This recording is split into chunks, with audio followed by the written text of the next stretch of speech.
But they ask us to close our eyes, and when we open, we are once again in our old house. So there are elevators which take us once again to the other apartments.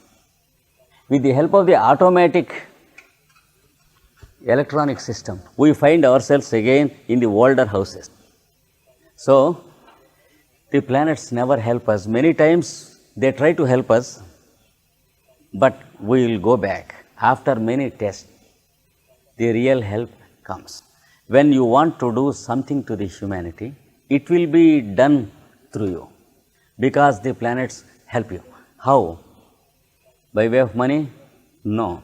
By way of opportunities? No. These planets bring you in touch with persons who are greater than yourself, and also persons who want your guidance and help.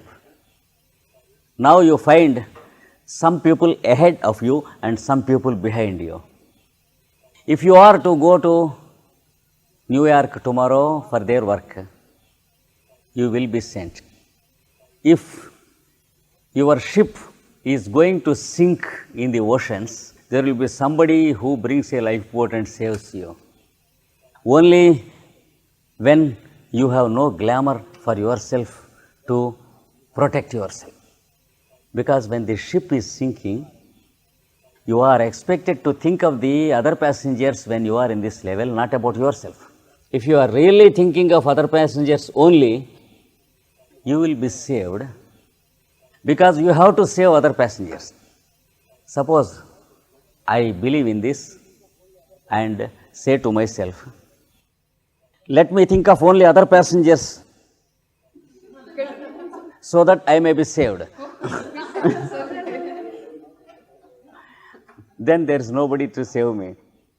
There is a little story narrated in folklore of South India. In the caves of a mountain in the midst of a forest, there is a temple of Mother Goddess, and a person wanted to go there and practice meditation and know the future of everyone. There he found a big stone and a big sword, very heavy. He took the sword and saw something written on the stone. It was written that whoever cuts his neck and offers his head to the Mother Goddess with that sword will have his head once again back safe on his neck. And he will live. Since then, he will know the future of everyone on this earth. He said, yes, that's good. And then he took it out and he tried to cut his own neck.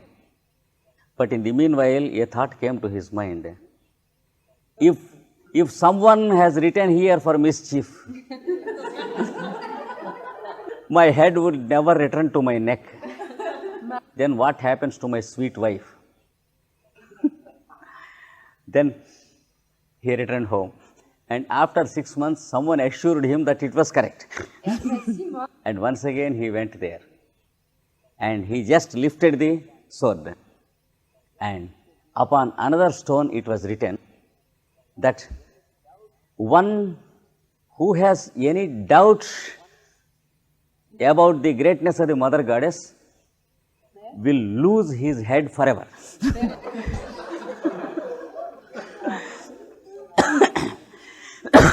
Then he placed the sword once again and went home safe. After 6 months, his wife called him and said, "You fool, don't have any doubt, go and try."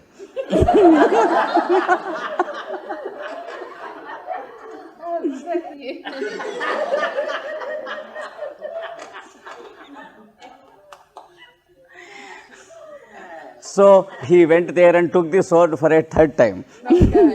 And he was sure that the head would return to him, because he had no doubt now, because he knows he should not doubt.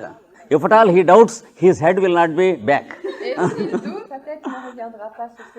So he was just shaking the sword to just put it on his neck.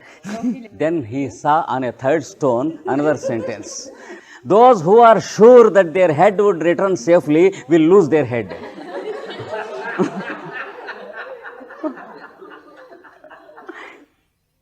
Those who are really prepared to lose their head, then their head will be safe. The fellow went home safe. And till the end of August 1982, he is coming and going. So, such will be the tests of the fellow who is in the soul level. The planets never test him, people never test him, and the God, poor fellow, he never tests him. But at every step, his conscience tests him. Now, he has the help of the planets.